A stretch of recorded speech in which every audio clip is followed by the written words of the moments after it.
Baik, Assalamualaikum warahmatullahi wabarakatuh. Perkenalkan, nama saya Joko Panditiyarta. Saya dari D3 Manajemen Perdagangan dengan NIM F3118032. Itu tadi tayangan dari video animasi yang saya buat. Video itu berceritakan mengenai pricing dan costing, kemudian itu ada bagaimana kita menentukan harga jual, apa sih harga jual itu. Nah, dari harga jual kita dapat tahu bahwa aspek atau sesuatu yang mendirikan sebuah harga jual merupakan harga pokok dan profit.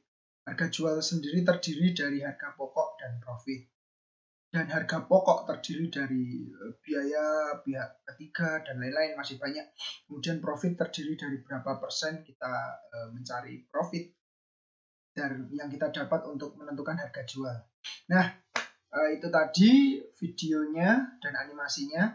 Di sini saya akan menjelaskan sedikit mengenai apa itu harga jual. Harga jual merupakan harga, penentuan harga untuk menjual suatu produk. Dan harga jual itu terdiri dari gabungan harga pokok ditambah dengan profit. Nah, harga jual merupakan harga yang diberikan kepada konsumen dari produsen atau dari seller kepada buyer untuk kemudian mereka bertransaksi. Ada kesepakatan mengenai harga di situ. Nah, apa sih harga jual? Harga jual itu terdiri dari apa saja sih? Harga jual terdiri dari harga pokok. Nah, komponen dari harga pokok adalah biaya-biaya, penggandaan, jasa pihak ketiga, dan masih banyak lagi. Sedangkan profit kita dapat dari persentase harga pokok. Nah, saya akan memberi contoh mengenai penetapan harga jual.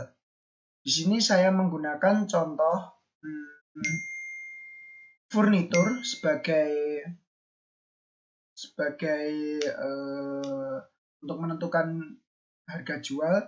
Di sini contohnya saya akan menjual sebuah almari dengan biaya penggandaan sejumlah 145.000, pungutan-pungutan sejumlah 60.000, jasa pihak ketiga 70.000, dan biaya pengelolaan 50.000. Dengan diakumulasikan semuanya dengan total biaya 325.000. Kemudian saya mencari profit atau saya menghitung profit 15% dari 325.000 tersebut dengan angka 4875.000. Nah, dari akumulasi kedua komponen tersebut, baik profit maupun harga pokok, saya mendapatkan harga jual yang akan saya jual di pasar internasional atau dalam transaksi internasional seharga 373.750.000. Nah, sampai di sini saya rasa sudah paham teman-teman, cukup jelas. Saya akan berpindah ke strategi penetapan harga. Strategi penetapan harga merupakan proses perusahaan dalam mengklasifikasi dan menggolongkan produk yang dihasilkan, apakah produk baru dan produk yang telah lama beredar. Produk baru merupakan produk inovatif atau pembaharuan dari produk lama. Produk baru sendiri produknya biasanya belum pernah dijual. Nah, itu bagaimana kita cara mencari strateginya agar produk tersebut mampu terjual dalam pasar internasional, khususnya dalam bidang ekspor. Kemudian untuk produk lama, strategi apa yang akan dipakai dan tujuannya apa? Yang pasti tujuannya adalah jika kita sudah memiliki pasar di negara A, pasti kita akan mengembangkan produk itu hingga sampai ke negara B, C, dan D.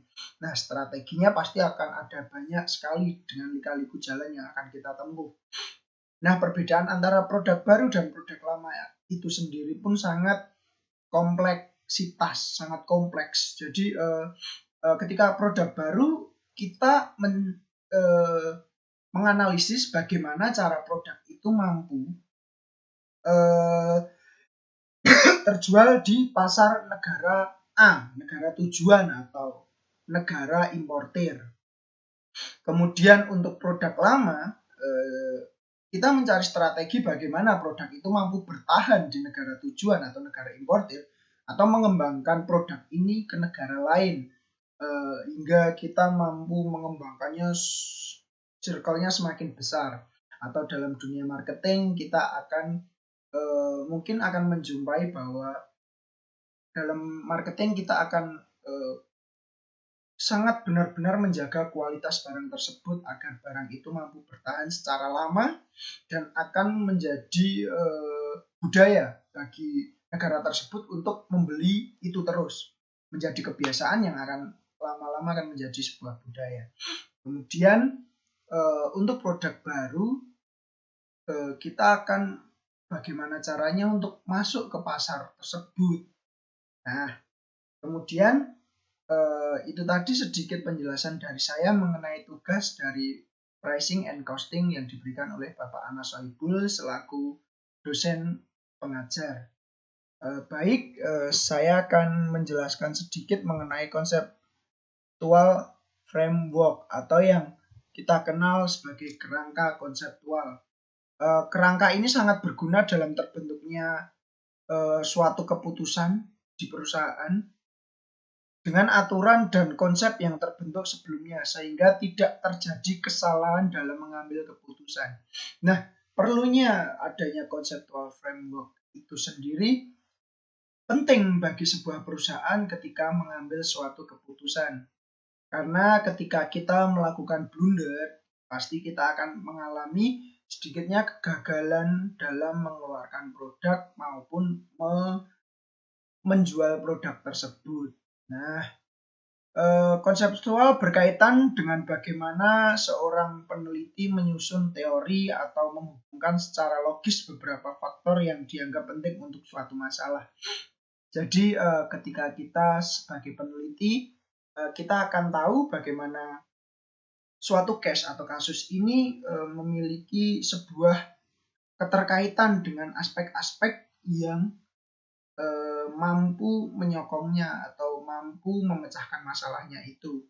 Nah, sedikit penjelasan dari saya mengenai tugas dari pricing and costing, dari conceptual framework, terus dari bagaimana menentukan harga jual, kemudian mengenai strategi marketing suatu perusahaan agar nantinya sebuah perusahaan itu mampu menjadi besar dan dapat menjadi sebuah kekuatan yang amat-amat besar di dalam sebuah dunia atau di sebuah negara A.